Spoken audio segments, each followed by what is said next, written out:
In the ancient monastic liturgy, at the night office, on this night, Septuagesima, the beginning of the countdown, 70 days, we have the slow meditative chanting of the fall of man very soon after his creation.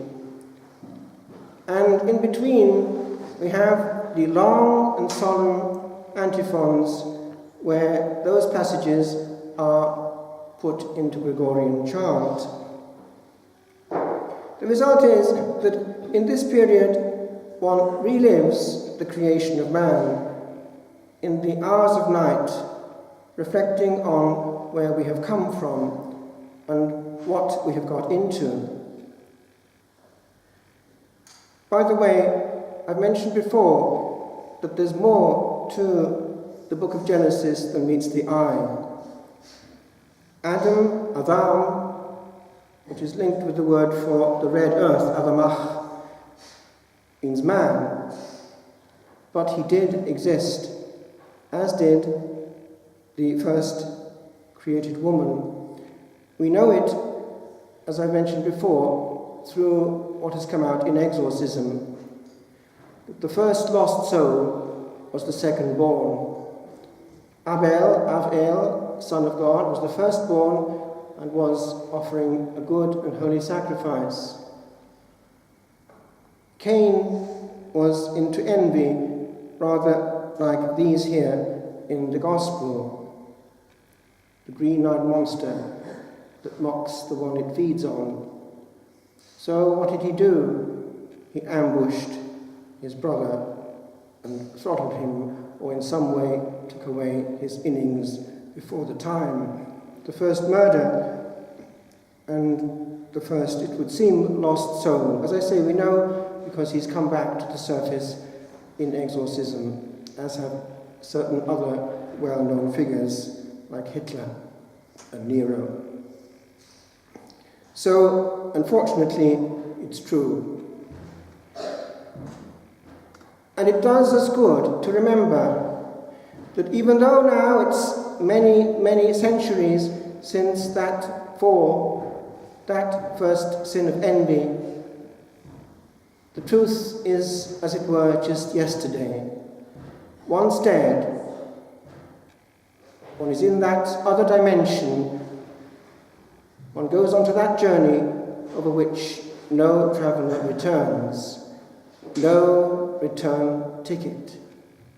And so, at that moment, as for Cain, so too for anyone who opts for shortening someone else's life or any other form of finishing one's own life in a state of mortal sin, then, unfortunately, it's not the end, but possibly the beginning of a long, long, long, long innings. It solves very little to hasten the end of any human being. And by the way, we know also from NDE, near-death experiences, that people who do take their own life are made very quickly aware of the pain they leave behind them.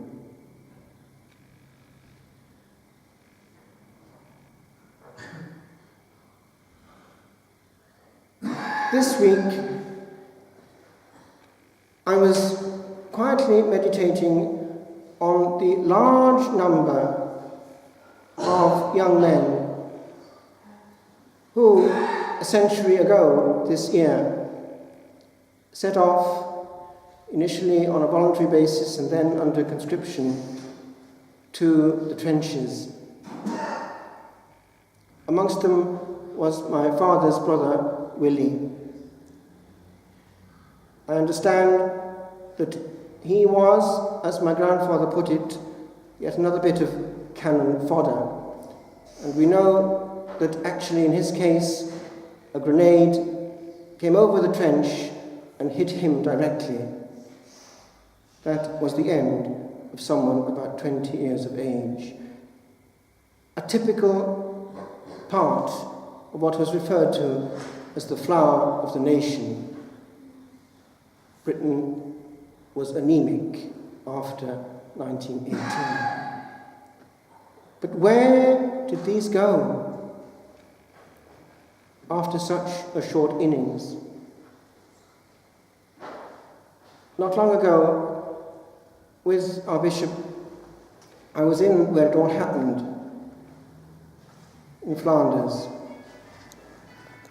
And we were there to venerate, as it were, the memory of one of the greatest poets of Wales, who had won that year the chair, which is the highest honour that one can gain in the Eisteddfod, an extremely difficult and long piece of very severe poetry on an arrow, the hero, which he wrote bit by bit on the way to the trench where he'd die. And they gave him the chair in the Eisteddfod of that summer, but he wasn't there. So they shrouded the chair in black. A Bardd Cwsg, the bard who is asleep.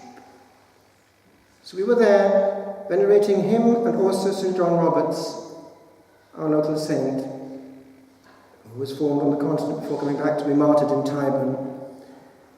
And we were there, and we could see before our eyes rows and rows of little crosses, all the same, a high proportion of which had simply an infantry soldier, because they were so mangled that they could not make out who it was.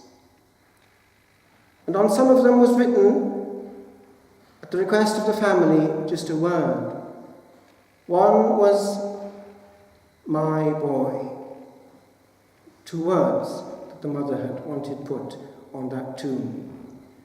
Another was, I forget the name, it might have been Geraldine.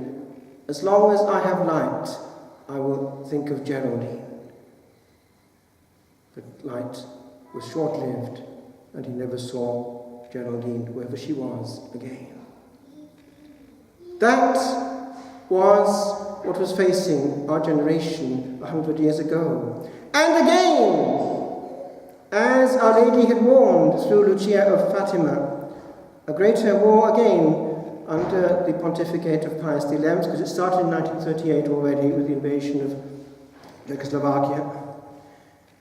My father that time, he was actually in Germany in 1938, because he was a German student.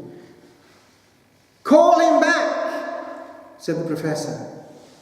"It's too risky." So in the nick of time, he was brought back, otherwise what would have been his end? I won't go into that, but it was the choice that all these young people just one generation ago had. Now this week, meditating quietly in solitude, I thought of this past century and all these millions and millions. I think it's something astronomical, like, is it 50 or 60 million actually by the end of the Second World War, and all that went with Stalin's purge and all that. It's a huge number of souls having a short innings and all ending in a short space of time together on the other side with their baggage. And I was looking at some pictures, and do you know that in one specific culture they would do anything but surrender? And we have it. Nearly all the Japanese committed suicide rather than surrender. So there we are. This is one interpretation, if you like, of the first reading. All striving, all wanting to get the victory. But what is victory? And in this world, in the 21st century, when we're resting on the peace that they won, what are people waging war for? Academic success? Limelight in the media? Glory in the GAA field? What is that if at the last moment there is not grace and merit. My friends, it's this. Can you see it? I preached on this with the little people about 2 years ago. But this is the only one I happen to have kept. The others have all burnt out. There were 7 capital sins. And here, you can just perhaps distinguish what demon is on it. It's pride. And what is the letter in the middle of pride? I. And what's behind it? A burnt out empty glass. Empty vessels make most noise. Look at the noise coming out of RTE. What are they sending their venom against? It's against the source of grace, the Catholic Church. Does that not sound familiar? Therefore, they're playing the game of the underworld and doing evangelization for down under. Aren't they thick? And the whole of Ireland is drinking it up gullibly. My friends, as we say in Ireland, we've got yet to come our great come-uppance. And no matter what's going on out there in the glory of the limelight of this world, it's 0, 0, 0 before the throne of God, if there's not grace and baggage made of merit.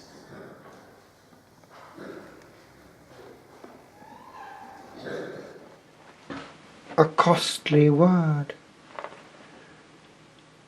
A word, when never said, is never known. And when a thought moves not the air, the mind hears not its neighbour's thinking.